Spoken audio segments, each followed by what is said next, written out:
Hello friends, ఈరోజు మన ఛానల్లో చాలా హెల్దీ రెసిపీని చూపించబోతున్నానండి. అదేంటంటే పెసర్లతో రోటీని తయారు చేసుకుందాము. మీరు కూడా తప్పకుండా ట్రై చేయండి. ఈ రోటీని చాలా ప్రోటీన్స్ ఉంటాయండి. ఇక లేట్ చేయకుండా ఈ రోటీని ఎలా తయారు చేసుకోవాలో చూసేద్దాము.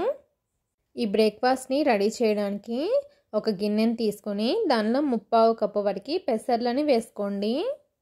తర్వాత ఈ పెసర్లని 2-3 సార్లు శుభ్రంగా కడగండి. మీరు ఈ రోటీ కోసం ఇలా పెసర్లనే తీసుకోవాలండి. బద్దలుగా ఉంటుంది కదా, ఆ పెసల పప్పుని తీసుకోకూడదు.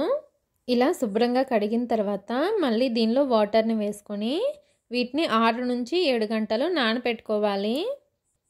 పెసర్లని 6 గంటల సేపు నానిన తర్వాత చూపిస్తున్నాను చూడండి. మనం ఒక పెసలను తీసుకొని నొక్కి చూసామంటే ఈజీగా బ్రేక్ అవ్వాలండి.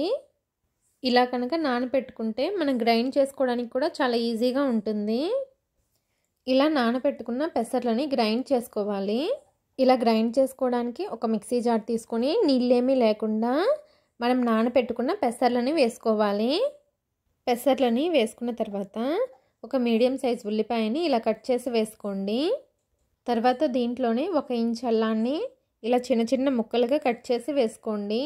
అలాగే పొట్టు తీసేసిన వెల్లుల్లిని 8 లేక 9 వేసుకోండి. తర్వాత 2 పచ్చిమిరపకాయలని చిన్న చిన్న ముక్కలుగా కట్ చేసి వేసుకోండి. తర్వాత ఒక మీడియం సైజ్ క్యారెట్ని ఇలా చిన్న చిన్న ముక్కలుగా కట్ చేసి వేసుకోండి.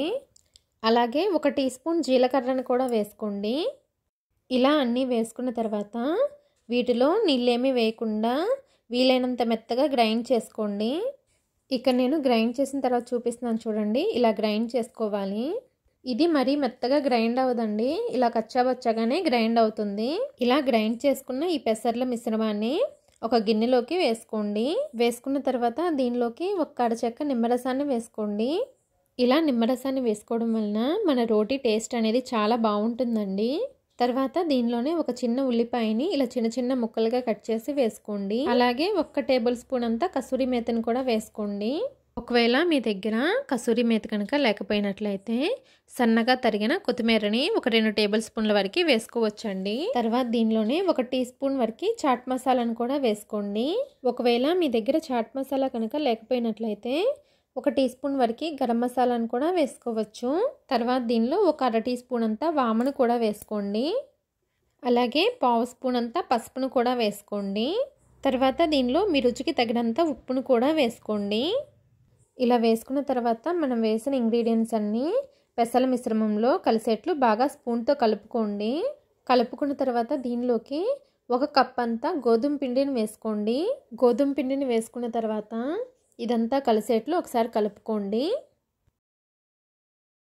ఇలా కలుపుకున్న తర్వాత దీనిలోకి ఇంకొక కప్పు వరకు గోధుమ పిండిని వేసుకొని ఈ పిండిని కలుపుకోవాలి.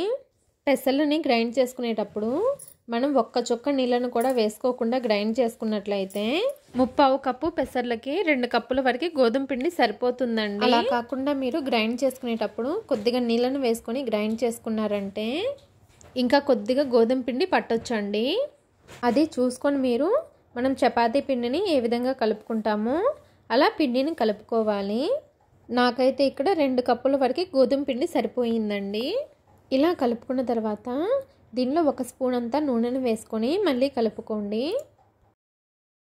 ఇలా కలుపుకున్న తర్వాత ఈ పిండి పైన మూతను పెట్టుకొని ఒక 10 నిమిషాలు పక్కన పెట్టేసేయండి. 10 నిమిషాల తర్వాత పిండిని మళ్ళీ ఒకసారి కలుపుకోండి.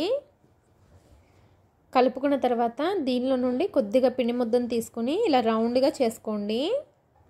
తర్వాత చపాతీ పీట తీసుకొని కొద్దిగా పొడి పిండిని వేసుకొని చపాతీ ముద్దని వీలైనంత పల్చగా స్ప్రెడ్ చేసుకోవాలి.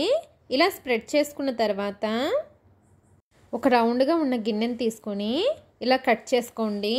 ఇలా కట్ చేసుకోవడం వలన అన్ని రోటీలు మనకి ఈవెన్గా ఒకే సైజులో వస్తాయండి.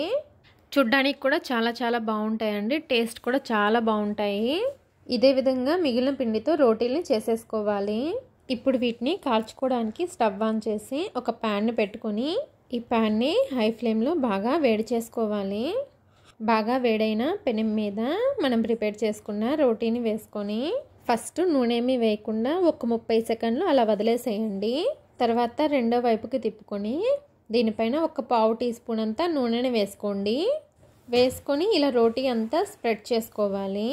ఇలా స్ప్రెడ్ చేసుకున్న తర్వాత దీన్ని మళ్ళీ ఇంకొక వైపుకి కూడా తిప్పుకొని రెండో వైపుకి కూడా కొద్దిగా నూనెని వేసుకొని స్ప్రెడ్ చేసుకోండి.